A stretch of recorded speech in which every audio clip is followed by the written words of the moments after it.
What did I know about being an engineer in primary school? I didn't even know how to spell the name probably. I was going to be a chartered accountant, make my mother proud, and make money. That was the plan. And my math mark didn't make it easier because, yeah, am I good enough? Like, do I really do good radio? Am I really good, like, at this thing that I want to do so bad? YouTube. Sometimes where you're supposed to be will only make sense to you, or where you want to be will only make sense to you.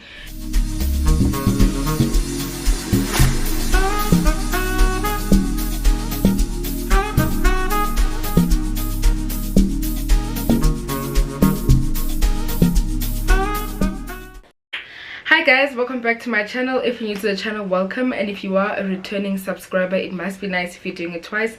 And I'm so glad you're back like you never left. Welcome to episode 3 of Conversations with Misspurplerain, and today I'm going to be talking about discovering your purpose, working through why you're here, realizing your career, stuff like that.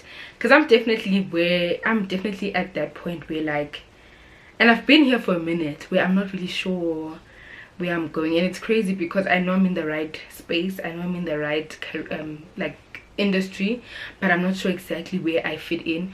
Or maybe I do know exactly where I fit in, but I'm doubting that I'm good at where I'm already where I feel like I fit in, and so I keep making an excuse of I don't know where I fit in. So yeah, join me as I tell you my journey of that, figuring out what I want to do, where I'm at. Yeah, please don't forget to like the video if you enjoy it, subscribe to my channel please, and share the video with anyone that you think might be interested. So I have my content creation diary standard procedure, because if I don't have something that is guiding me through this video, I'm gonna talk and it's gonna be a mission for me trying to cut down an hour video to like 15 minutes or 30 minutes, because it can really get there with me. So I'm gonna start by telling you like what I thought I wanted to do as I was growing up and to what I'm doing now. So if we go all the way back from primary school, in primary school I said I wanted to be an engineer. Now I don't even know how that was, because what did I know about being an engineer in primary school? I didn't even know how to spell the name probably. So I think me saying I wanted to be an engineer in primary school was because it just sounded fancy, and engineers probably, at that time I probably knew that engineers get paid well, and so I said I wanted to be an engineer. I don't know how I was going to do that with the consistent terrible math mark that I had. But yeah, primary school, that's what it is. And then going into high school, where I think that was more so like me, and not because like I felt like I had to be an engineer. That came from like because I enjoyed the subject. In high school I was very sure that I was going to be a chartered accountant, my dear. I was so sure. I really enjoyed the subject accounting, and yeah, I enjoyed the subject and I did well in it. I think in grade 11 I got a certificate for best achiever in accounting, and I had my two friends Mosehle and Onaleng, and we had planned, like, we were all doing accounting together. In fact, we did the same subjects, accounting, economics, and business. And we planned, like, you know, in high school you plan because you don't know what out there real life starts. You plan like, no, we're gonna go to UP together, we're gonna live together, we're gonna chase this accounting dream. And I'm so glad that they are still chasing the dream. They're chasing their accounting dream, and that's their journey, and I love it for them, and I'm proud that they made it through, because it doesn't seem like accounting is easy in varsity. Like Mosehle for one has been really like telling me that it's tough, it's rough, but we're seeing it through, and I love it for them. But yeah, high school I was convinced, up until matric I was convinced that I was going to do accounting. You know, in high school we ask each other, what are you going to do next year, what are you applying for? Everyone knew that I was going to do accounting, and I knew. At home they knew, my mother knew. I applied at various universities for accounting. Like, I was set, that's what I was going to do. I was going to be a chartered accountant, make my mother proud, and make money. That was the plan. But as I got to like towards the end of matric, like I think during finals, I started doing research on like a day in the life of an accountant. And I just saw like what an accountant does on a daily basis. Definitely doesn't sound like what I want to do on a daily basis. The career and the job description sounded so boring to me and so tedious, and I was like, I definitely enjoy the subject, and maybe I enjoyed it because I did well in it, and it feels good to do well. When you do well in something you like it, you always want to do it because you excel in it. But I was like, I'm definitely not gonna survive doing this for the rest of my life, or working at this. And my math mark didn't make it easier because, yeah, my accounting mark definitely qualified me to study accounting, but my math mark always disqualified me. Like, ever since I think grade 10, my math mark has just been going down, and I think I finished matric with like 39% in maths. So yeah, and I hated this, and it's not like I wasn't working at it, to be honest. Every Saturday from grade 11, every Saturday I was attending Saturday math classes. Every Saturday, like every Saturday, and I still got 39 at the end. So, you know, there's peace in accepting that some things are just not your strong point, and that's fine, because there are other things that are your strong points, and that's what you should focus on. So when I did this research, I saw, no man, this is not what I want to do. But I'm like, what is it that I want to do? And the media industry was something that was really not exposed to me. And I think a lot of people in high school, maybe now it's better, but when I was in high school, like, media for me wasn't exposed. And it's funny because you hear people on radio, you see people on TV, but you never think you can do it as a career. I don't know why. It's so weird, because it's not like I didn't know of news reporting, I didn't know of like radio presenting. I knew that there were people doing these things, but I never just thought I could do it. I think it's that thing of, it's not exposed. Like when it's career days at school, they don't bring people in the media industry. It's always these like generic careers, doctor, lawyer, accountant, and whatever. So then I literally went on Google and I searched careers that allow me to talk. That's literally what I did, because I knew whatever it is that I wanted to do in my life, it had to include talking every day of my life. Like, I would love a job where I just talk every day, engaging with people, having conversations with people. That's all I knew I wanted to do at that time. So I searched careers that allowed me to talk, and journalism was what popped up often. So then I told my mom that, you know what, mom, accounting is definitely not what I want to do. And my other aunt was even like, yeah, I was surprised when you said you wanted to do accounting, because I don't see you there at all. And now when you say you want a career that allows you to talk, that's perfect for you. I definitely see you excelling there. But obviously, like, it wasn't easy for my mom to take that, because yeah, I mean, first of all, the media industry as a whole is not, it's not exposed, especially to the older generation, and a lot of people feel or believe that you can't make a career out of it. And some media people do say that, like, for sure, when you do media you have to have like a side something, because it's not enough. But yeah, it wasn't easy for her to understand that, because she thought maybe, especially because we were so sudden, like all throughout my high school career I said I want to do accounting, then right at the end of matric I changed my mind to something completely different.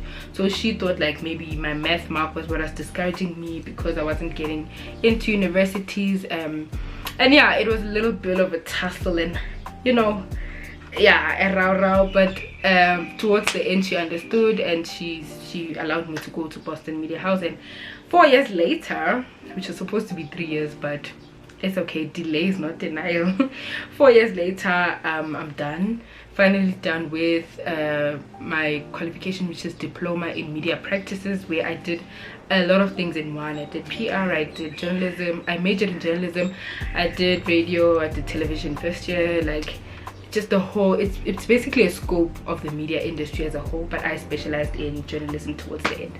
So yeah, and throughout that varsity experience, I won't lie, my college experience was the best. I'm so grateful that God redirected me at the time that he did, because I can't imagine what my life would be if I didn't go to Boston. Like, I really can't imagine. I think I'll be more confused than ever in terms of where I want to be career wise. And even though I can say now I'm still unsure, but I definitely know I'm in the right space.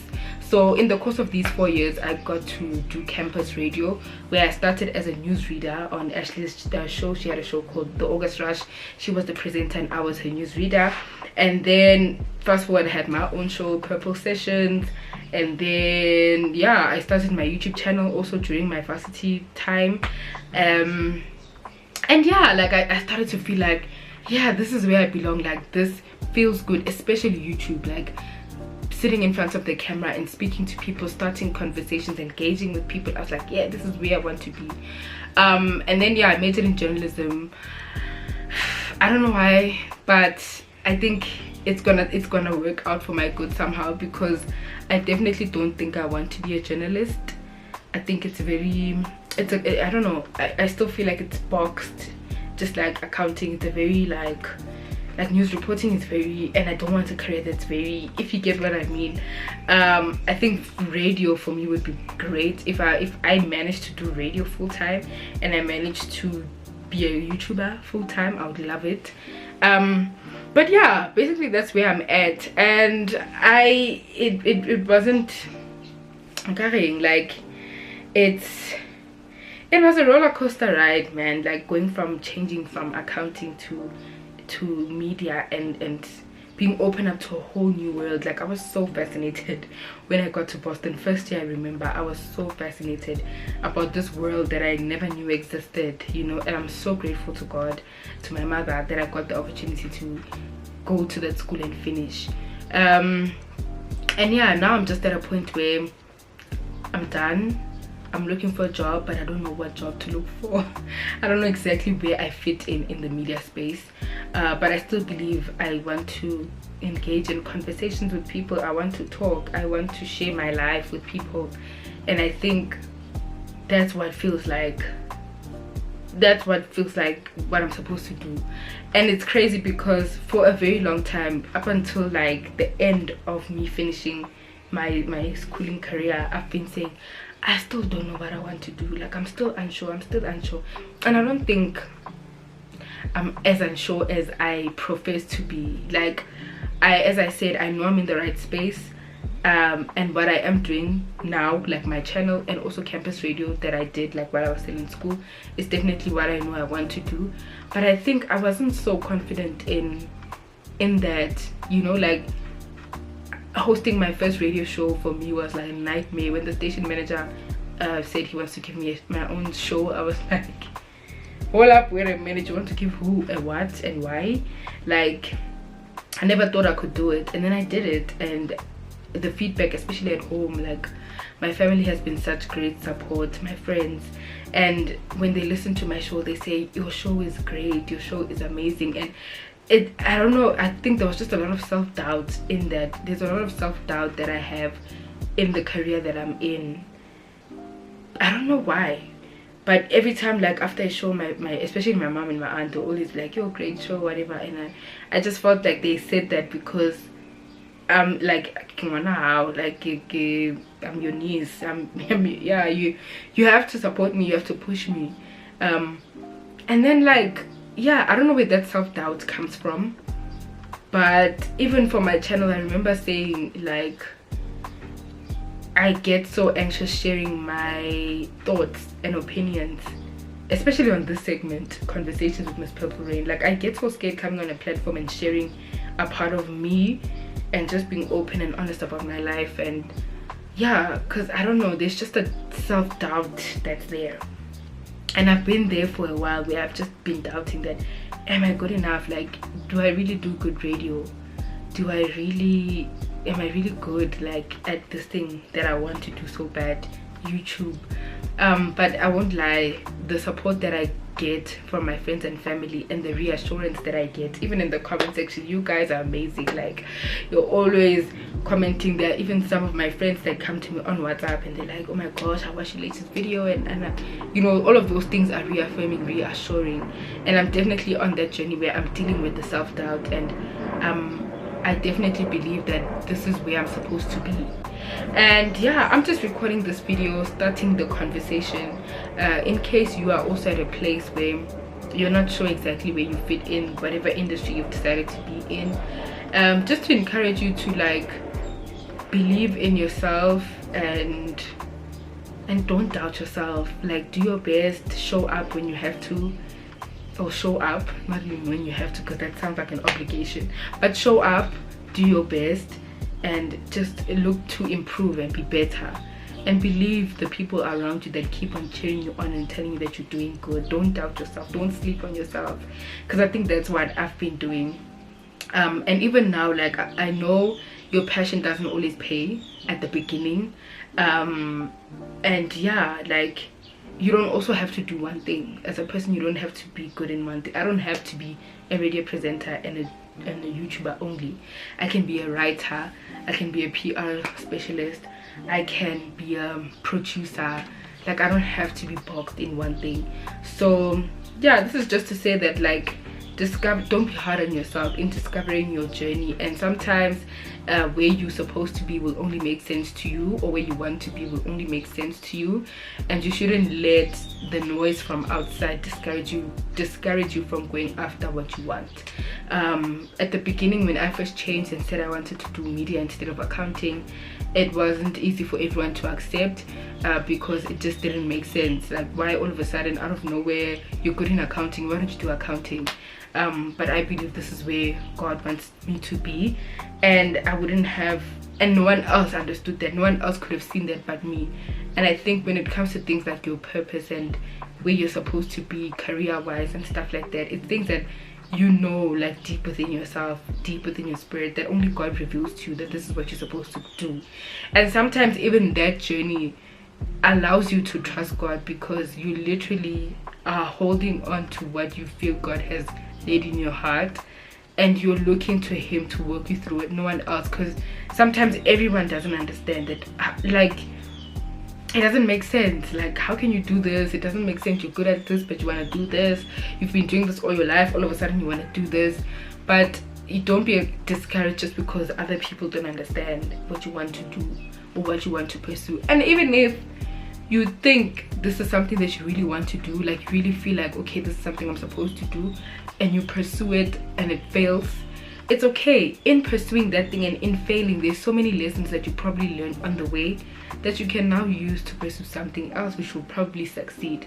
And I remember, I think last week I was watching a video, actually yesterday if not the day before, I was watching a video on Tato Fox's channel, and she was talking about pursuing your career, or pursuing your passion, or discovering your purpose. And she was saying sometimes you have to try out a little bit of everything to get to where you're supposed to be, and you will end up where you're supposed to be. But sometimes, like, the journey going there takes like a lot of, you know, short lefts and short rights, and before you get to the destination. And some people are lucky, like some people are fortunate, let me not say lucky, some people are fortunate that they know exactly what they want to do from the get-go. Like, I have a sister who she's known, like, since she was in primary school, that she wanted to be a chef, and in high school she was doing hospitality, and now she's, you know, doing that, like, career-wise.